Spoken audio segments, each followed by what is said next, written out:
Very cozy.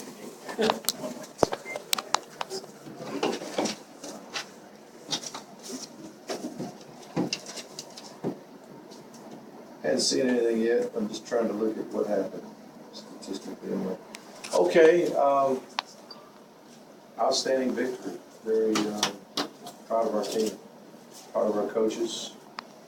Thankful for our fans and the families and the Red Coat Marching Band, the cheerleaders, everybody. George is a great bunch of people. And obviously the first half was about as good as you could ever hope a first half to go. Very impressed with how we played. Second half, I think we were still playing hard, but they played better than us for a good bit of that second half. And as it turned out, we had enough of an edge, and we did some things right as far as special teams. Our onside kick team or our hands unit, got the ball every time, and at the very end we were able to finish with some first downs. But it was just one of those games where it was a tale of two halves for sure. But I am as happy as I can be with that victory, knowing that we've got a little bit of time to get some guys healthy and get a good plan for the next game. So we're excited. Coach, in retrospect, and how can you say how important it was to come out with two SEC road victories while one of the best running backs in America is sidelined out of your control? Yeah, well, we didn't think much about that. Football is a game where guys on your team end up not playing for a lot of different reasons. And he could have easily just sprained his ankle. My ankle sprained last year. You just got to go play. So, we know it's a team sport, and I think we're becoming a good team. I'm not sure we're a really good team yet, but we'll get there. How much better, though, are you guys since that South Carolina game? I think we have more confidence. All the way around, but I think our back end, our defensive backfield unit is improving. We've put more on them. I think we tried to protect them a little bit in that South Carolina game and try to play too soft to coverage and not aggressive enough in some of the things that we did. And obviously South Carolina executed extremely well, so I'm not taking it from them, but I think Jeremy was like, you know what, whether we're ready or not, we gotta play the ball a certain way, and little by little the guys have improved that way. Coach, you didn't have any damage at penalties in the first half. That's why I probably made it a perfect first half, but 4 15-yarders down the stretch. Yeah, I don't even know how many penalties there were in the second half. Mostly pass interference. I don't even remember all the penalties. Laid heads up on the sideline.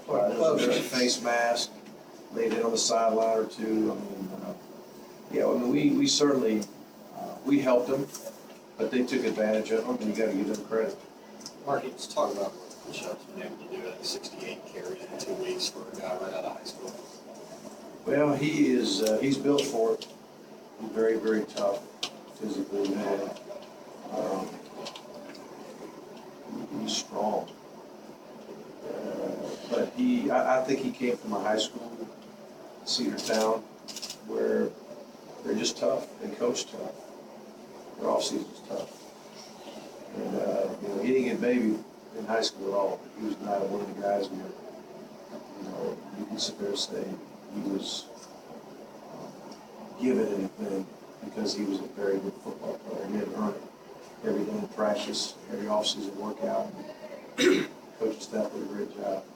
Coach Hudson said it wasn't as much trust as he wanted with the receivers early on this season, and you really felt that change this last week or two. Is that something you've noticed as? Oh, I think you just have to think of something to say sometimes. I think that probably guys like Malcolm, just Scott Wesley, were working on the reps together in practice. All the other guys have been there all along. When things aren't going well, everyone wants to know why. And then when things go well, they want to have some reason why. I mean, I just think we happen to protect good, and Coach Bomo made some good calls, and Hudson delivered. He did miss the one deep ball that would have been looked like a sure touchdown, but when you throw deep balls, you're not gonna hit them all. And, so I just think that we're doing what we probably could have and should have been doing all along. Is this defense playing the way they gotta basically play to win the conference? I mean, I know you're gonna say that game by game, but Yeah, well, it's the whole team. We just gotta do enough to win. Gotta do enough to win. I mean, if you took 2 second halves, I don't know if we've been talking about how great we did. If you took the 2 first halves, you'd say unbelievable. You know, so you gotta play full 60 minutes and you gotta do what it takes to win. That's really what it's about. Try to win and move on. We did that today. Mark, I know that you've tried, obviously, to downplay the loss of Merlin as much as a loss like that could be downplayed. But do you see something happening with your team that might not have happened if he'd still been out there?